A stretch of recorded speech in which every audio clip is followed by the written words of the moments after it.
equação relativística depois, que vai ser justamente a equação de Weyl, que vai me descrever isso aí. Por enquanto eu estou me preocupando apenas em dar uma descrição mais da representação, o aspecto da representação, para distinguir as representações, e depois nós vamos começar a mostrar quais são as equações de campo adequadas a cada representação. São duas etapas do problema. Primeiro, apresentar as representações, saber classificar. Depois, vamos dar a física. Então, a física é não só a relação entre massa e momento, e energia, mas a relação também de como o spin se promove.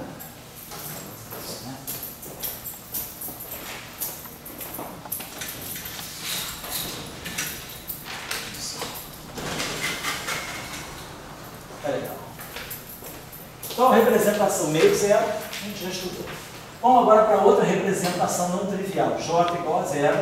Essa aqui eu vou fazer rapidinho, porque a gente já basicamente fez tudo parecido. E K igual a meio. Nessa representação, então eu estou no setor zero, J. Então, os JI são zero. E os KIs vão ter que satisfazer a mesma coisa. K igual a I, epsilon K. Matrizes 2 por 2. Então, isso aqui vão ser as matrizes de Pauli sobre 2. E aí, a gente já tinha visto que o I, não é isso? É J menos K, não é isso?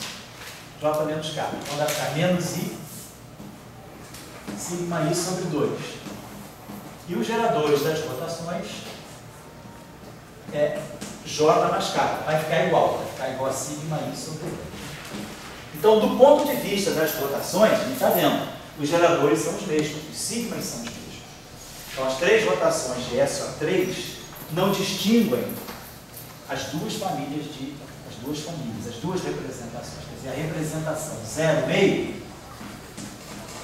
de novo, é uma representação de spin meio. Posso fazer uma coisa, posso pegar o gerador que eu quiser, posso pegar o boost que eu quiser, não vai mudar nada, vai mudar apenas esse sinal aqui desse I, que antes era I sigma I sobre 2 e agora é menos I. Faço tudo igual.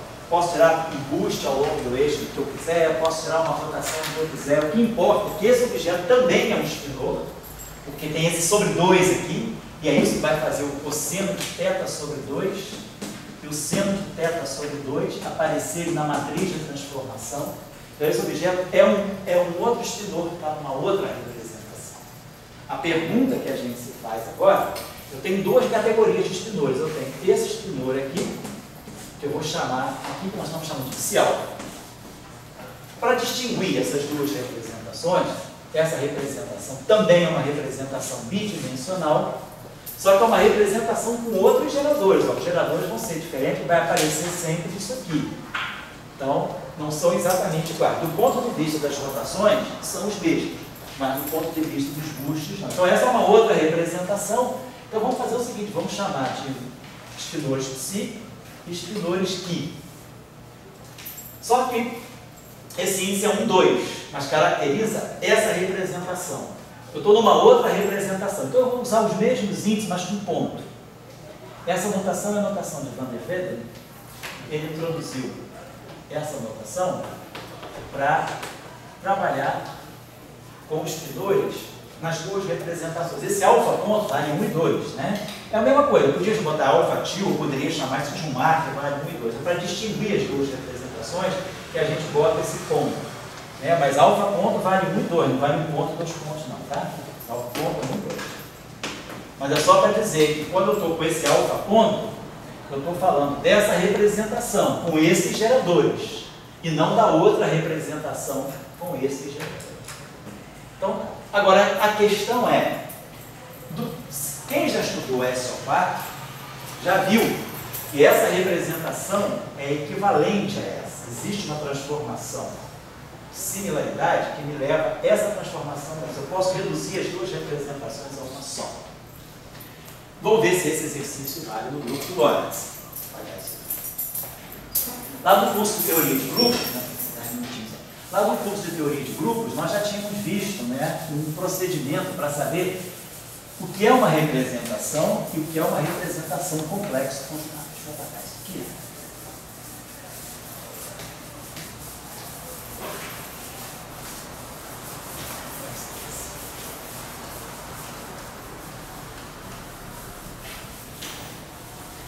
Por exemplo, quando eu tenho, fazendo um parênteses em cima disso, quando eu tenho uma certa representação de um certo grupo,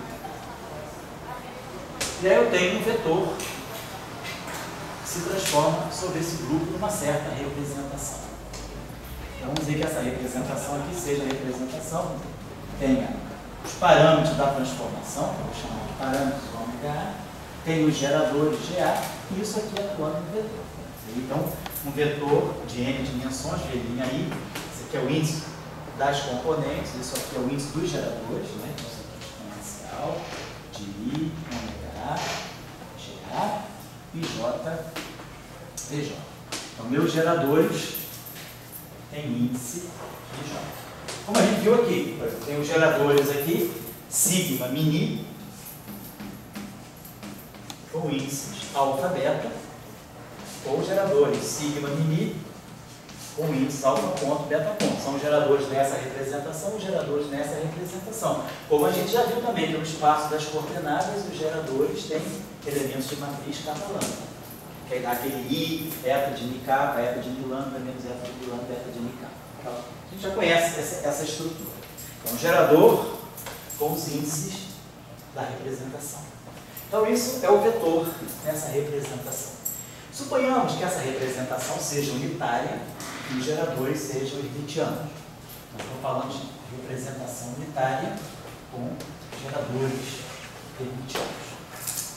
Então, se eu fizer uma complexificação, vou pegar o complexo conjugado disso, não o hermitiano conjugado. Não estou pegando o conjugado hermitiano, não. Estou pegando o complexo conjugado dele, sem transpor, só pegando o complexo conjugado direto. Então, isso aqui vai ficar exponencial de menos I, ômega A. Os parâmetros são reais.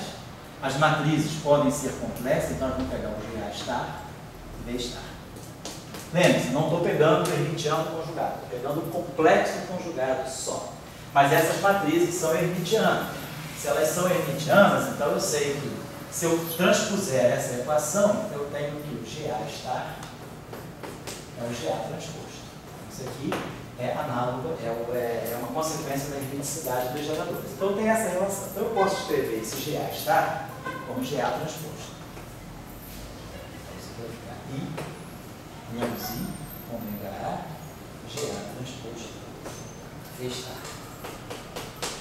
Mas agora eu posso tirar esse menos daqui e botar ele aqui, ó.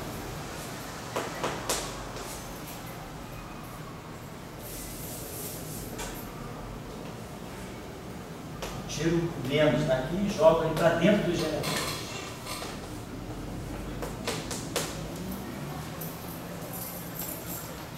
E aí a gente sabe o seguinte: se esses geradores caracterizam um certo grupo, como a gente viu aqui o grupo de Lorentz, os geradores têm relação de comutação entre sigma mini e sigma kappa lambda, dá aquele monte de etas, sigma, né?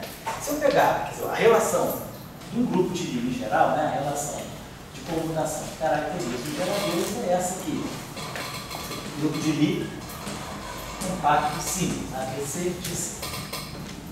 Se eu pegar essa equação aqui, eu posso escrever, então vamos escrever só essa equação aberta, só GA, GB, menos GB, GA, ABC, GC. Só estou abrindo essa relação. Vamos transpor essa relação. Se eu transpuser essa relação, nós vamos ter GB transposto, GA transposto, menos GA transposto, GB transposto. Então aí é ABC, GC transposto.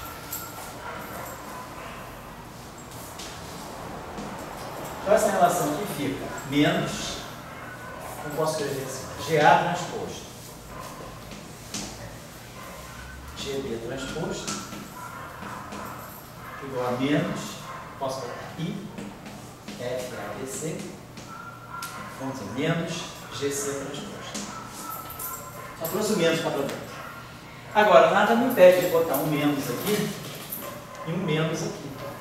Eu botei um mais, na verdade. Então, a gente está vendo o seguinte, que se esses geradores satisfazem essa relação algébrica, esses novos geradores, menos GA transposto, menos GZ transposto, menos GC transposto, satisfaz a mesma relação. Então eles dão uma outra representação para essa álgebra. São outras matrizes.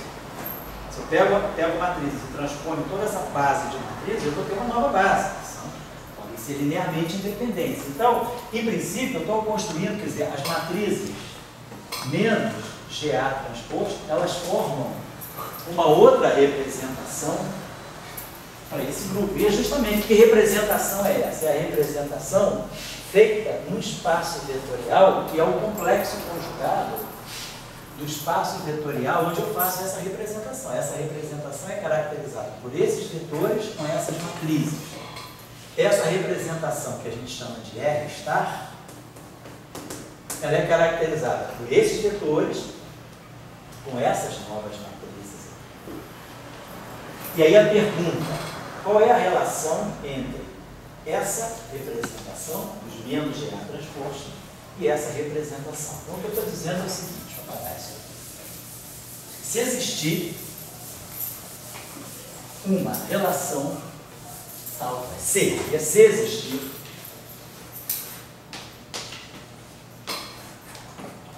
uma matriz, não usei S ainda não, é uma matriz S tal que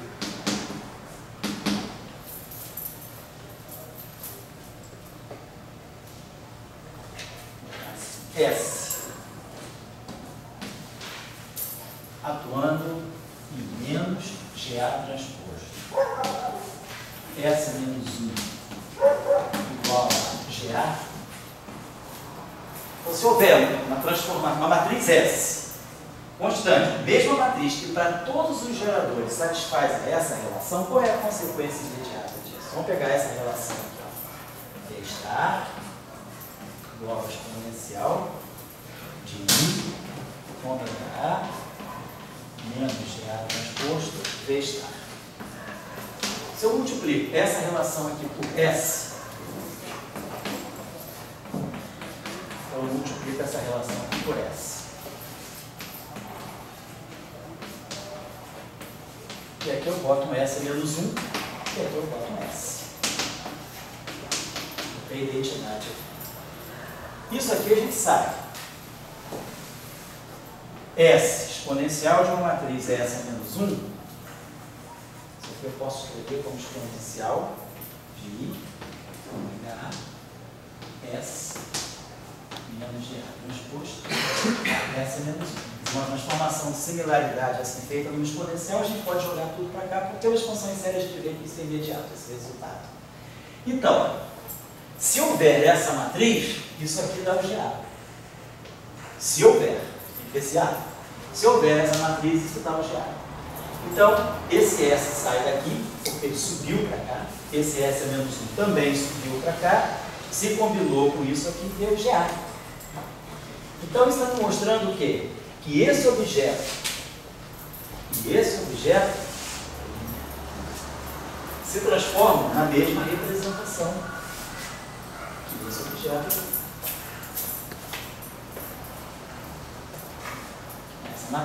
Essa matriz aqui, ela rege essa transformação e essa transformação. Então, no fundo, se houver essa transformação de similaridade não trivial, o que a gente está mostrando é que a representação complexo conjugado é equivalente à representação R. Por quê? Porque eu consigo, por essa transformação de similaridade, recombinar esses vetores complexos conjugados através dessa transformação e mostrar que, no fundo, isso aqui é um efeito fictício, que essa transformação aqui cai nessa. Então, isso é o conceito de duas representações, quer dizer, uma representação ser equivalente ao seu complexo conjugado. Em teoria de grupo, a gente chama isso de representação real. Uma representação que é equivalente à sua complexo conjugada, chama-se uma representação real. Exemplo simples, S2. Se eu pegar essa relação aqui, para as matrizes de Pauli, as matrizes de Pauli todas são hermitianas. Então, tudo isso aqui acontece. Tudo isso aqui acontece. Então, se eu botar aqui as matrizes de Pauli sobre 2, a pergunta é, existe esse S? Se existir esse S, aqui, isso vai significar que, se isso aqui é S2, então agora vamos dizer que isso aqui tudo seja S2, essas matrizes sejam as matrizes de Pauli sobre 2. Então isso vai significar que a representação bidimensional do S2, que é feita pelas matrizes de Pauli sobre objetos bidimensionais complexos, ela é uma representação real. Vamos ver. Pega a matriz sigma x, 0, 1, 1, 0. O transposto dela é ela mesma. Então essa relação para sigma x fica com o sinal menos. Eu posso multiplicar aqui a direita por S. A esse ponto, o fator 2 é comum dos dois lados, não vai ser importante. Então eu tenho que S vezes sigma x transposto, que é menos sigma x, é menos sigma xs. Então a matriz S, se ela existe, ela tem que anticomutar com sigma x. Se eu pegar a matriz sigma y, o transposto dela é menos ela. A matriz sigma y é antissimétrica. Então o sinal menos desaparece. Então se eu pegar essa matriz aqui, ela satisfaz a essa relação. Então a matriz S, se ela existe, ela anticomuta com sigma x e comuta com sigma y. Se eu fizer a mesma coisa com sigma z, o sinal menos persiste.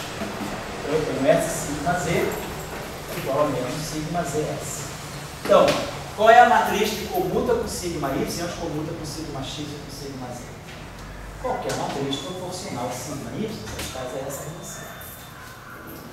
Então, por exemplo, eu posso pegar, para essa matriz ficar real, eu posso pegar essa matriz aqui, ó, I sigma y. Essa matriz aqui é 0, 1, menos 1, 0.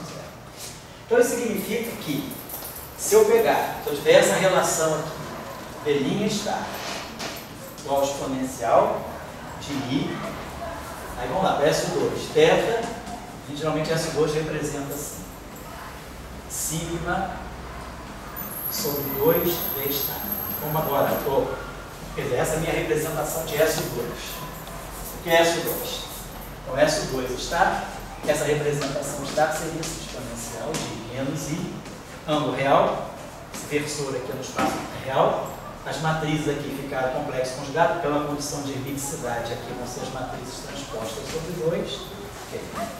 Então, isso aqui é a mesma notação vista por S2. Só que agora eu sei que existe uma matriz S, que eu construí, I sigma y, por exemplo. Eu jogo aqui,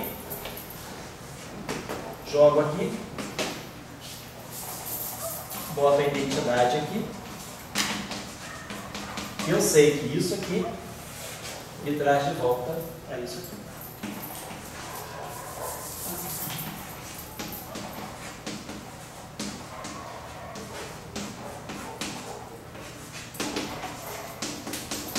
Então, significa isso, que se eu pegar vetores V, V1, V2, que se transformam nessa representação, eu posso pegar agora os vetores SD estar, ou seja, 0, 1, menos 1, 0, V1 estar, V2 estar, esses vetores aqui, ó, V2 estar, menos V1 estar. Se esses caras aqui se transformam assim, sobre S2, se transformam assim, sobre S2, esse vetor aqui, que na verdade é o conjugado complexo, a menos dessa mudança de base, essa transformação de similaridade, se transforma com a mesma, as mesmíssimas naturezas. Então isso significa que a representação bidimensional de S2, que é esse indicador, é equivalente ao seu conjugado complexo. É isso que se chama uma representação complexa conjugada. Se isso não acontecer, então a representação não é equivalente a ela mesma. Eu vou parar a aula por aqui, mas vou só levantar o problema para a aula que vem. A gente vai começar por aqui. Seria uma coisa para mim, Alexandre? A gente vê, seria o início da próxima aula. Então, se a gente tem essa representação aqui, e isso aqui é o meio do S3 no setor J, parece que o senso comum me diz, beleza, a representação meio é equivalente a ela mesma. Então, se eu pegar essa representação e tirar o conjugado complexo dela, a pergunta é, isso aqui é equivalente ao meio zero? Se isso aqui é um S2 no setor J, e eu sei que para S2 isso funciona, eu espero que isso aqui também seja verdade. Ou seja, essa representação seja equivalente a essa. Na próxima aula a gente vai mostrar que isso não é verdade. que essa representação aqui, na verdade, é equivalente a essa aqui. Então, essa representação é uma, e essa aqui é outra. Quer dizer, quando eu pego o complexo conjugado dela, eu não caio nela, eu caio na outra. Então, isso mostra que essa representação e essa representação são independentes, porque aquela representação é equivalente não a essa, mas ao complexo conjugado dessa. No caso do SO4, se a gente fizer o mesmo exercício para SO4, eu não vou fazer aqui, está feito lá no curso, em outro curso, isso aqui, para SO4, isso aqui acontece. Essa representação complexo conjugada segue exatamente o padrão de SO2, então ela fica equivalente a 1 meio zero, e isso aqui a gente mostra que é equivalente a 0 meio. Então, no caso do SO4, é tudo uma coisa só. No caso do Lorentz, não. A gente vai mostrar, usando esse raciocínio aqui, que essa representação complexo conjugada é equivalente a essa. Então, realmente, eu tenho duas representações independentes. E aí justifica-se o fato de eu ter esse vetor numa representação e esses vetores numa outra representação. Então, isso vai dizer para nós o seguinte, que no espaço de Minkowski, um objeto left, a antipartícula de um objeto left é um objeto right. Então, se o neutrino está sempre polarizado com o spin na direção do movimento, o antineutrino vai estar sempre caminhando com o spin anti-alinhado com a direção de movimento. É a álgebra do grupo de Lorentz que diz isso para a gente. Então, tem uma relação física importante nisso. Uma outra aplicação interessante desse resultado é lá na teoria eletrofrágil. Na teoria de Salant-Schleimer, o professor Salant, usando esse argumento aí, ele conseguiu recuperar um problema que a teoria eletrofrágil tinha no início da construção, que era, ela dava massa, o mecanismo de Higgs dava massa para o elétron, deixava o neutrino sem massa. Mas, em compensação, o mecanismo de Higgs, na hora dos quarks, ele estava dando massa só para o quark D, que estava deixando o quark U sem massa. E aí o Salant usou esse argumento para mostrar como essa realidade da representação meio do grupo SO2 era levada para o setor de Higgs. E aí, trazendo esse conceito do setor de Higgs, ele conseguiu mostrar que o U e o B ganhavam massa simultaneamente. Então, tem aplicações interessantes esse conceito. Nas teorias de grande unificação, uma coisa importante é conseguir classificar todas as representações que são reais. Se você tem um bom candidato a grupo de unificação, você tem que ter certeza que você vai colocar os quarks e os leptos em representações que não são reais. Porque se elas forem reais, você vai perder essa discussão de partícula de partícula. Então, esse aspecto da teoria de grupo é muito importante. O grupo SO2, de todos os grupos SON, isso que ela mostrava no curso de férias aí, de todos os grupos SON, o grupo SO2 é o único que tem essa característica de ter todas as representações deles são reais. Todas. Não só a fundamental, mas todas. O grupo SO3, o grupo SO4, etc., tem algumas representações reais, mas não todas. Mas o grupo SO2 não, ele é um grupo eminentemente real. Então, na aula que vem, a gente vai mostrar também que o grupo de Lorentz não é um grupo real. Ele é um grupo feito no espaço-tempo real. As transformações de Lorentz no espaço-tempo são reais. O nosso mundo de Lorentz está aqui. Então, nós estamos trabalhando no espaço-tempo. Então, nós estamos vendo as transformações de Lorentz aqui. Então, as transformações de Lorentz estão acontecendo aqui. Mas nós vimos que nós temos um grupo, um espaço mais abstrato, onde estão as representações JK. Por exemplo, a representação meio zero, ela não está nesse sistema de eixos. É uma representação bidimensional complexa, que eu não posso projetar nos eixos espaciais. Então, ela não é uma representação do espaço-tempo. Só que quando eu faço uma transformação de Lorentz aqui, o objeto que está na representação meio zero, nosso espelho alfa, ele sente essa rotação que é feita aqui. Então, esses espaços aqui são os espaços de representação. E aí, alguns desses espaços são reais, outros não. Os espaços espinoriais não são reais. Então, a gente vai ter espelor de Weyl complexo, leve. Espelor de Weyl complexo, right. Espelor de Dirac complexo. Espelor de Majorana é real. A gente vai ver que a construção da representação de Majorana é real. E aí, o Majorana pode representar, por exemplo, neutrino massivo. Então, Dirac representa elétrons e positons. Então, nós vamos ver ver um pouco essa discussão em conexão com esse conceito aí de representação complexo conjugado. Então, nós vamos começar, se Deus quiser, a próxima aula, trabalhando isso, pegando a representação meio-zero, cujos geradores nós já conhecemos, pegando o complexo conjugado dela, né, e vendo se ela mostrando que ela não é equivalente a si própria. Tem a representação do grupo que vai, o vai, dizer que o grupo que não vai, isso não é real. Não é real, exatamente. A representação dos estudos vai é complexa. Majorana vai ser real. Dirac também não é real. Por isso tem elétron oposta. Se a representação é real, a partícula coincide com a antipartícula. A partícula tem que ser neutra. Na interpretação, quando você vai querer trazer aquela representação para descrever alguma partícula, aquela partícula tem que ser neutra, se a representação é real. Você é neutra do ponto de vista da simetria, daquela simetria, certo? Tá legal? Então, desculpa, eu estou chateando vocês com essas coisas aí que é um pouco ainda árido no início, assim, parece que a gente não sabe muito bem onde vai chegar, mas como eu já sei que vocês têm uma base de eletromagnetismo, né? Todo mundo veio de uma graduação, eu não vou ficar ensinando coisas assim mais elementares. Eu prefiro trabalhar um pouco esse conceito com vocês, para vocês daqui a praticamente um mês saberem construir a teoria eletromagnética que vocês quiserem. Então daqui, a gente hoje tem 37 eletromagnetismos, se agora aqui a gente tem 15 pessoas, a gente pode ter daqui a pouco 52 eletromagnetismos, cada um vai construir o seu, tá? Baseado, faz o eletromagnetismo que eu quiser, porque eu tenho todos os ingredientes, eu sei os campos, sei a relatividade, sei as simetrias, posso criar as minhas equações de movimento e acoplar com o campo eletromagnético. Então você pode pegar, eu quero construir o eletromagnetismo de uma partícula de spin 3 meios, sei fazer isso, tá? Quero construir o eletromagnetismo de uma partícula de spin 5.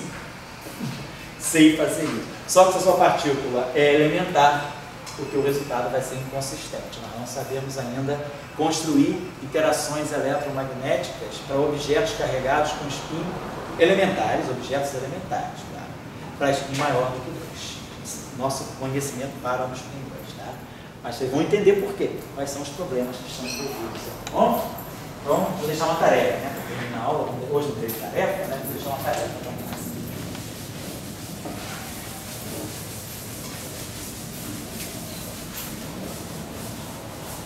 Que é a seguinte.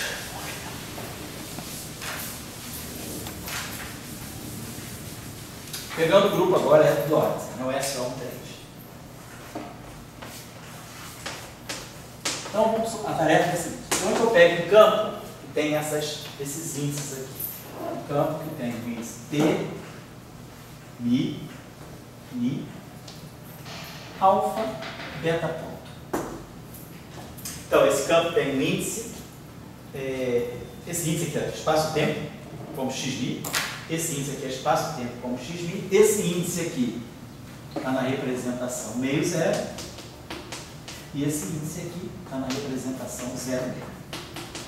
Então, eu tenho um objeto que tem 4 componentes aqui, vezes 4 aqui, 16. 16 vezes 2, 32. 32 vezes 4, 64. Então, esse tensor aqui tem 64 componentes. Tá? Suponhamos que eu esteja num sistema de referência, onde eu tenha, para esse vetor aqui, as únicas componentes não triviais sejam as componentes T0, 2. Aí esse alfa vale 1 e esse beta ponto vale 2, diferente de 0. Vou chamar isso aqui de certo A. E a componente T, 2, 3, 1, 1. Eu vou chamar de um certo B. Então, suponhamos que eu esteja num sistema de referência onde esse tensor tem essa componente temporal, espacial y, espinorial 1, espinorial 2. Y, Z, 1, 1. Tem essas duas componentes. Todas as demais, 0. E aí eu vou fazer um boost ao longo do eixo do X. Tá? Então vamos dizer que a gente faça um boost em cima desse tensor aí. Então vamos fazer um boost ao longo do eixo do X. E aí a pergunta é: Quem vão ser? As componentes T', 0, 2 e 2. T', 2, 3, 1, 1. T',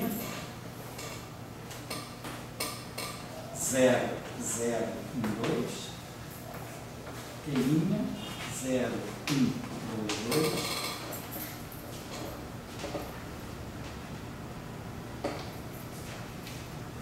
T', 1,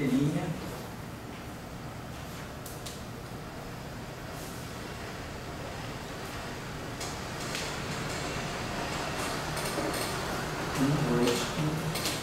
Então a pergunta é, no sistema de referência, onde aquele tensor de 64 componentes tem duas componentes não nulas, apenas, essas duas aqui. Aí eu faço um boost ao longo do eixo do X.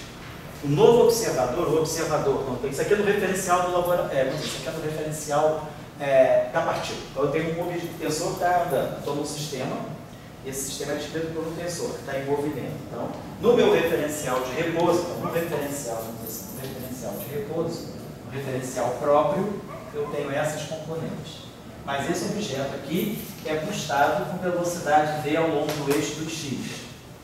Então, o cara que está no laboratório, nós aqui sentados, aqui, eu estou cansado, desse sistema caminhando, lá no referencial de repouso eu tenho só aquelas duas componentes, todas as demais são zero.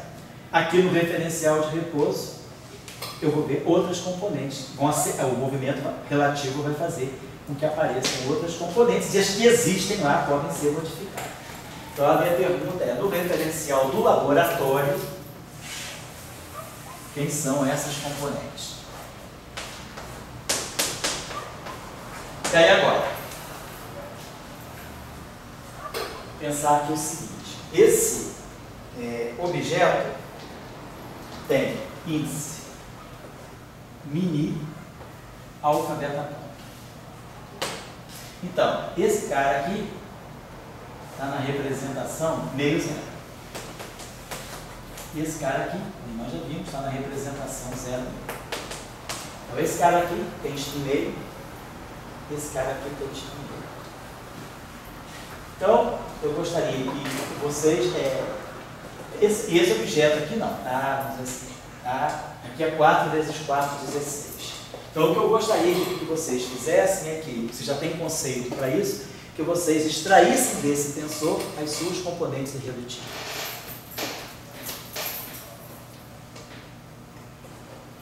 Na verdade, vai quebrar o tensor, né? Quebrar este tensor e suas componentes irredutíveis. Esse é um conceito importante em teoria de grupo, porque a gente precisa saber, quando vai fazer física, né? E você vai descrever um sistema físico que tem uma certa simetria, você vai olhar para aquele sistema e você vai atribuir objetos para descrever aquele sistema, campos ou algum tipo de parâmetro fixo, vetor de fundo. Você vai ter que parametrizar aquele sistema por um conjunto de objetos, conjunto de objetos que tenham índice, que tenham característica de covariância sob a simetria que o seu sistema apresenta. Só que você tem que fazer isso de uma maneira consistente. Então, o que a gente tem que fazer em geral é saber, quando a gente atribui um tensor para descrever um sistema físico, a gente tem que saber se esse tensor ele é irredutível ou se ele tem componentes irredutíveis, porque muitas vezes a física das componentes irredutíveis não se mistura. Então, eu tenho uma física para um setor, outra física para outro setor. Então, se eu não souber decompor isso, eu posso estar misturando físicas que não são interessantes. Então, isso não é um conceito só matemático, isso é um conceito importante para quem vai fazer física. Então, dado esse tensor aí, vocês vão procurar quais são. Tem 64 componentes. 4 vezes 4 vezes 2 vezes 2. Essas 64 componentes, elas vão se agrupar, por exemplo, em componentes, 16 componentes que não se misturam com mais ninguém. Elas só se misturam entre elas. Você pode chacoalhar o teu sistema como você quiser, que elas não deixem de se misturar, não se misturam com mais ninguém. Então elas formam uma representação irredutível.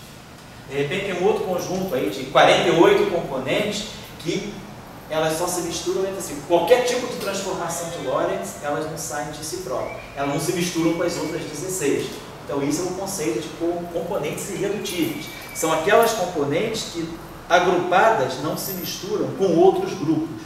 É isso que vocês têm que fazer. Quando vocês fazem spin, só para finalizar, quando vocês fazem mecânica quântica, no fundo é isso que vocês estão fazendo. Quando a gente pega, por exemplo, o spin 1 e compõe um momento angular, vamos dizer, um momento angular 1 aqui, orbital, L igual a 1, onda P. Se eu pego, por exemplo, essa onda P e componho com um spin 1, então eu vou ter spin 0, 1 e 2.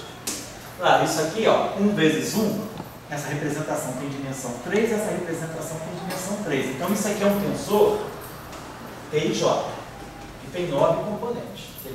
Só que dessas 9 componentes, essa não se mistura com ninguém, essas 3 se misturam entre si e essas 5 se misturam entre si. Então eu tenho 5 mais 3 mais 1.